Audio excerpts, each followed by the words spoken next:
Welcome back to ज़ैनी की पहेलियाँ। वैसे तो इस चैनल पर मैं मुख्तलिफ किस्म की रिडल क्विज और आपके लिए लेके आता रहा हूँ पहेलियाँ, लेकिन आज जो मैं आपसे क्वेश्चन पूछने लगा हूँ वो इस्लाम से रिलेटेड है। जी हाँ, आज मैं इस्लामिक क्वेश्चन कुछ आपसे पूछने लगा हूँ और कुछ आपको बताने वाला हूँ। मतलब एक दो क्वेश्चन आपसे पूछूंगा और मुझे पता है इन क्वेश्चन का आप सबको पता होगा, लेकिन मुझे ये भी पता है कि आप में से किसी एक को ये नहीं भी पता होगा। तो आपको अगर इन क्वेश्चन का पता हो तो कॉमेंट में इसका आंसर लिख देना, ताकि आपकी वजह से उसको भी इसका आंसर पता हो जाए जिन एक दो को इसका आंसर नहीं आता। तो पहला क्वेश्चन मैं आपसे ये करता हूँ कि जन्नत में सबसे पहले कौन जाएगा। मतलब ये क्वेश्चन का आंसर बहुत सारों को पता होगा और बहुत सारों को गलत पता होगा, लेकिन गलत पता होगा तो मैं आपको इसका ऑप्शन भी दे देता हूँ। इसके 3 ऑप्शन में दे देता हूँ, आपने चूज करना है who is the correct answer of this question. मतलब इसका सही आंसर क्या है आपने कॉमेंट में कोड कर देना है। तो कौन सबसे पहले जन्नत में जाएगा, इसके 3 ऑप्शन है आपके पास, और पहला ऑप्शन है हजरत मोहम्मद सल्लल्लाहु अलैहि वालैहि वसल्लम। दूसरा आपके पास इसका ऑप्शन है मौला अली, और तीसरा ऑप्शन है इसके पास आपके लिए मौला हुसैन और मौला हसन। इन तीनों ऑप्शन में से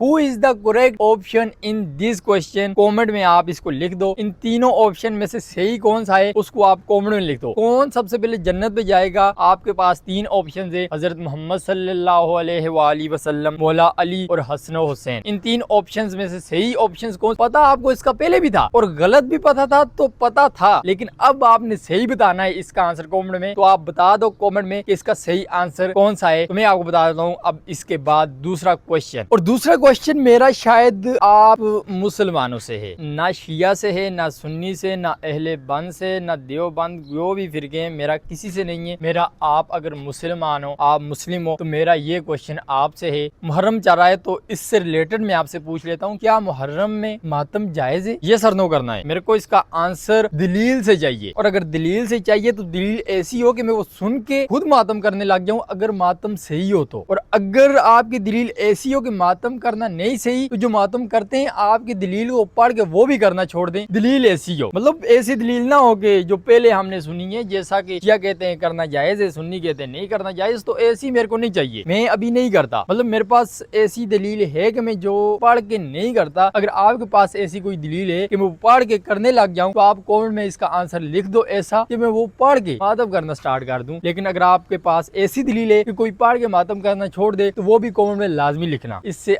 आपका, आपकी नस्लों का, शायद नस्लों का नहीं कह सकते, लेकिन आपके लिए क़यामत वाले दिन बहुत आसानी होने वाली है। तो इन दोनों क्वेश्चंस के आंसर आपने देने हैं। और एक बात मैं आपको बता देता हूँ, आपको क्वेश्चन का आंसर तो नहीं करता, लेकिन अगर आप कमेंट में कोई क्वेश्चन मुझसे करते हो तो मैं कोशिश करूंगा उसका आंसर देने की आपको। लेकिन अभी एक बात मैं आपको बता देता हूँ, मुहर्रम चल रहा है तो 9 और 10 मुहर्रम को रोजा रख लेना। मतलब लोग शरबतें बांटते हैं, सही है, अच्छा काम करते हैं, जो जिसको अच्छा लगता है वो वही करता है, कोई भी बुरा काम नहीं करता मुहर्रम के दिनों में। तो आप अगर 9th और 10th मुहर्रम का रोजा रख लोगे तो बहुत ज्यादा स्वाब होगा। और ये रोजे, मतलब अभी हम जो 30 रोजे रखते हैं ना रमजान के, इन 30 रोजों से पहले नबी सल्लल्लाहु अलैहि वसल्लम ने, मैंने ऐसा सुना, मैं आपको तब बता रहा हूँ, मैंने ऐसा सुना कि इन रोजों से पहले 9th और 10th मुहर्रम का रोजा मोहम्मद सल्लल्लाहु अलैहि वसल्लम रखते थे, और रखने का कहते थे अपने सहाबा को। तो अगर आप ये रखोगे तो फर्ज है या नहीं, मैंने अभी इसके बारे में सर्च नहीं की, लेकिन अब रख लो। जब इन रोजों से पहले मोहम्मद सल्लल्लाहु अलैहि वसल्लम कहते थे तो आप रख लो, तो आप ही होगा। और मुहर्रम का इतना दर्जा, इतना आला, और मुहर्रम का रोजा आप रखोगे तो कितना स्वाब होगा आई डोंट नो, ये तो क़यामत वाले दिन